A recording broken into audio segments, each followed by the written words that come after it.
Nick, so the Bank of Canada is raising interest rates to fight against inflation. The major banks are predicting a recession early next year. Things are looking pretty grim. How do Canadians feel about their own personal finances? Terrible, Michael, terrible. We track this with Bloomberg News on a regular basis. We ask a very simple question.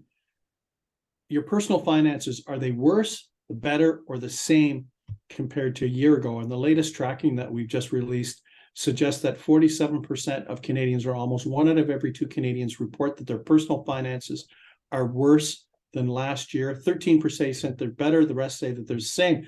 But the kicker is that this is a new record. Why don't we say a new bad record, a new terrible record? Because we started tracking this in 2008. So this is the highest score for people reporting that their personal finances are worse off. It is higher than during the 2008 recession. Wow. It's higher than at the beginning of the pandemic. Remember before the checks started going out, when people were not paying the rent and stuff like that? It's the numbers are worse than at that period of time.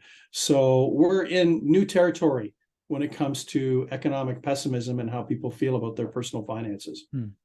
Well, welcome to another episode of CTV's Trendline podcast. I'm Michael Stittle. And I'm Nik Nanos. And Nick, let's dig into this a bit further. So the Bank of Canada, again, as I said, they're raising interest rates to kind of tackle inflation and put a handle on this high cost of living for Canadians. But some argue it's pushing us into a recession. It seems sort of like a no-win situation for the government. Listen to Finance Minister Chrystia Freeland on this. The fact is that the government simply cannot compensate every single Canadian for every single additional cost imposed by elevated global inflation. If we were to try to do that, we would be pouring fuel on the inflationary flames. We would just be making the Bank of Canada's job harder and ensuring that inflation lasted longer and that rates went up even higher. So it's pretty blunt talk from Freeland. What do you make of that? I guess Minister Freeland is saying that the cupboard is bare. Don't look for any help from the Liberal government. I don't know how that.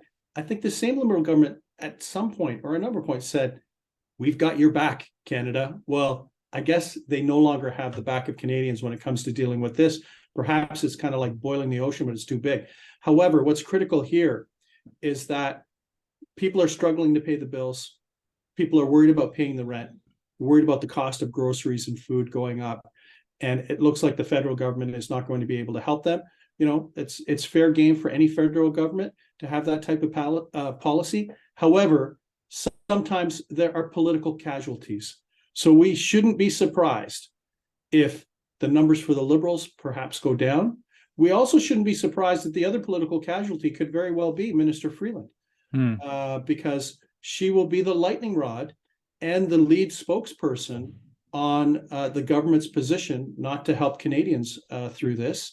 And as a result, we know that there's always speculation about Liberal leadership at some point. We want to call it the phantom leadership, but so there could be a number of political casualties, including the Liberal government and also Minister Freeland. So I guess she and the government have to hope that they can ride this out to 2025 so that there's a bit of a recovery. Aside from how Canadians feel about their own personal finances and keeping in mind predictions for a recession, how do Canadians feel about the general economy for Canada? Quite negative. When asked about whether they think the economy will get weaker or stronger in the next 6 months, a whopping 64%, or almost 2 out of every 3 Canadians, believe the economy will get weaker rather than stronger. And the stronger number is only at around 9%. So people are buckling up for a potential recession. They don't know whether it could be a mild recession, which is what some in the Bank of Canada believe it will be. And we don't know how long it might be, but they're bracing themselves. Canadians are bracing themselves for bad news. So this is handing a lot of political ammunition, obviously, to the Conservative Party. And let's listen to what Conservative Leader Pierre Poilievre has to say. Liberal leader Mark Carney has said that inflation is domestically generated. So has the current governor of the Bank of Canada.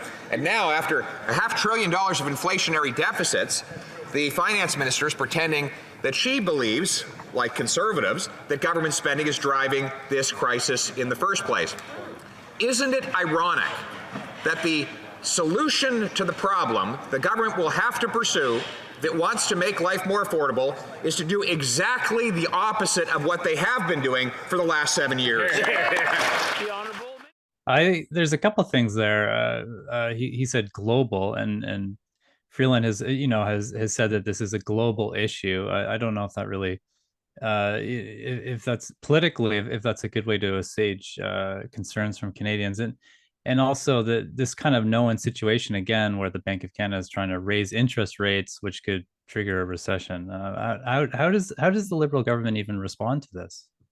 Well, I think what we didn't hear from Pierre Poilievre was, I was waiting for him to say, the Liberals, can't they just say they've seen the light, that spending is not going to be the solution when we have some sort of crisis or threat to our economy? Well, this is ready-made for Pierre Poilievre. He's built up a brand, and it's a strong brand when it comes to a politician that Canadians trust on fighting inflation and the rising cost of living. So this is Christmas time for him.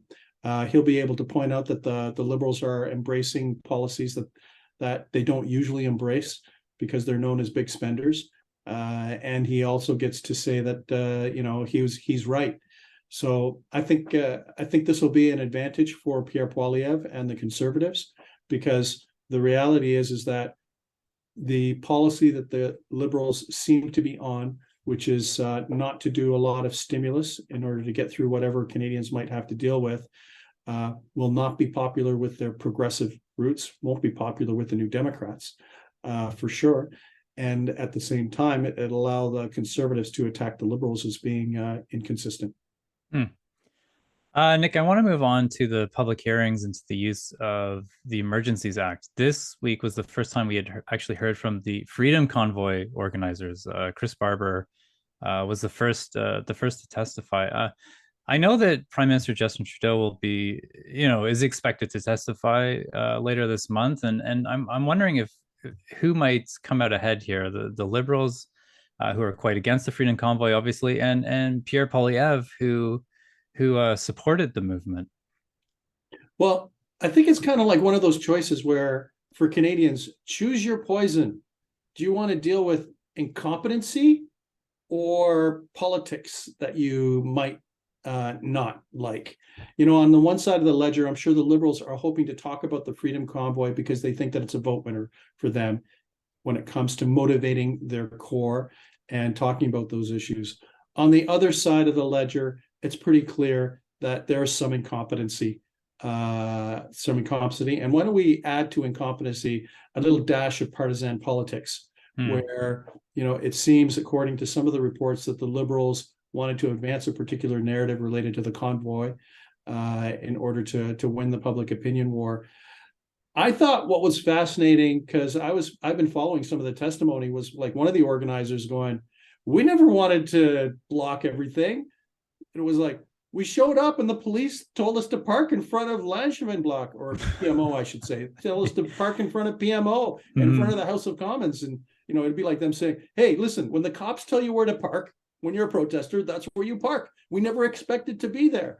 So this whole inquiry raises more questions than answers, but puts really an ugly spotlight on a whole bunch of things. How governments try to take advantage of situations to advance their political cause, how governments fail to respond properly, or how governments potentially over-respond to a situation. So it's quite a mixed bag. So it sounds like we've moved far away from the vaccine mandates and purportedly the original cause of the Freedom Convoy movement. It's just become much bigger than that. Yeah, it's become much bigger, and has had to do with, it now deals with motives and competency right now. The other thing, Michael, is that, you know, in our weekly poll, we ask Canadians their top national issue of concern. Still, on any given day, between 3 to 6% Canadians say freedom is their top national issue of concern. And when I see that as code for individuals who are still into what the Freedom Convoy represented, those individuals still believing that there's a problem in Canada, and those individuals that are still highly motivated behind those causes. Oh. Nik, we're going to take a quick break, but when we come back, we'll look at some of the closest Senate races in the upcoming U.S. midterms.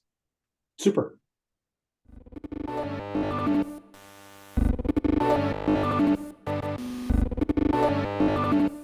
So, Nik, the U.S. midterms are fast approaching, and the Republicans only need one seat in the Senate to flip it, which could result in a lame duck presidency for Joe Biden. I want to go through a couple of races, beginning with Pennsylvania. I think for some Canadians who may not be paying too close attention, that's the one with Dr. Oz versus Fetterman. What do you make of that race? Well, check out the trend line on this. It's basically a duel to the finish between Fetterman and Oz, or Oz and Fetterman. Oz being the Republican, Fetterman being the Democrat. Basically 47-46 when we look at the two of them and the trending on that front. And I think for the Democrats, they're hoping that they can pick this up. So this will be an interesting race to watch. We also know that Biden has gone to this Senate race in order to support Fetterman. So it'll be interesting to see. The president goes, and it's not good news for Biden if he goes to a place and then they lose, because that means that there's no presidential coattails. But this is going to be a key one to watch, potentially for the Democrats, if they can pick it up, but still hard to tell. It's been an incredibly ugly race.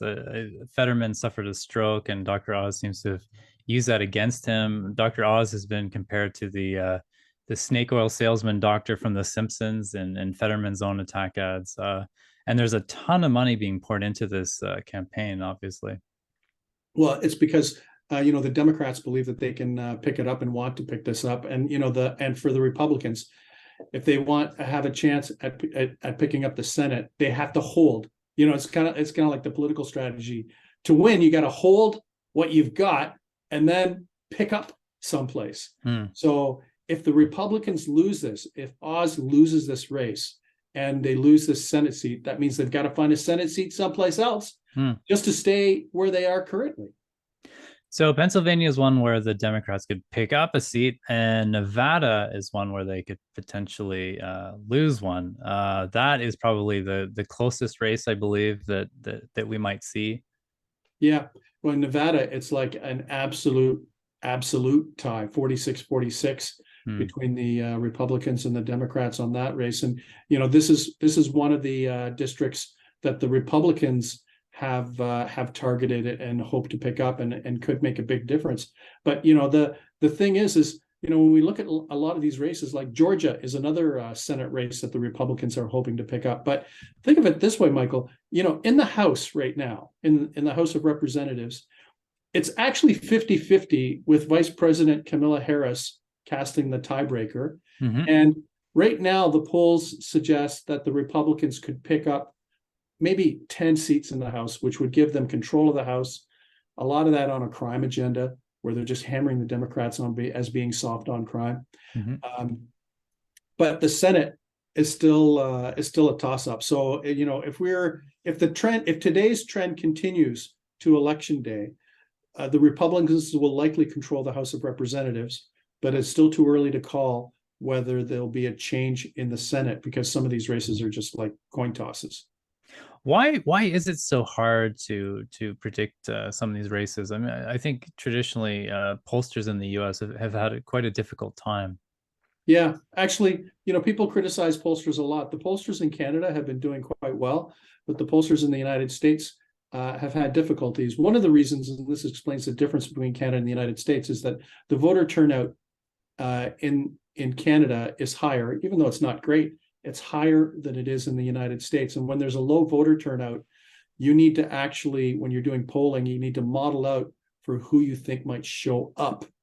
And this is where pollsters in the US have had difficulty. They've had some significant misfires, for example, in Ohio, where, at one point, I think in the Clinton-Trump showdown in Ohio, Clinton actually stopped going to Ohio because she thought that it was in the bag. And she ended up losing that state, and that was a critical state for Donald Trump to win.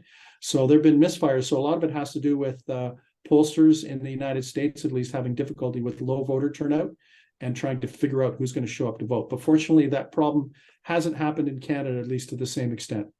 Wow. Just quickly, Nik, as you alluded to, the Republicans are expected to take the House, but the Senate is still a toss-up. What will a lame duck presidency look like if the Republicans take Congress? Well, first of all, the day after the outcome of the midterm elections, that's when the presidential race realistically starts, because that will only be 2 years off. So if as expected, the Republicans have the upper hand in the House of Representatives, it means that they can effectively block anything that the Democratic presidency under Joe Biden want to advance. So they can, that goes out the door. We also have to realize that traditionally, whoever's in the White House, whichever party's in the White House, usually gets roughed up, hammered, whatever you want to call it, in the midterm elections. But it'll mean that if Joe Biden thought it was difficult before this to kind of pass legislation, he's gonna be in a whole new level of pain trying to advance his agenda, assuming that the House is controlled by the Republicans coming out of the midterms. Nik, I think that's all for this episode. As always, thanks very much. Thank you.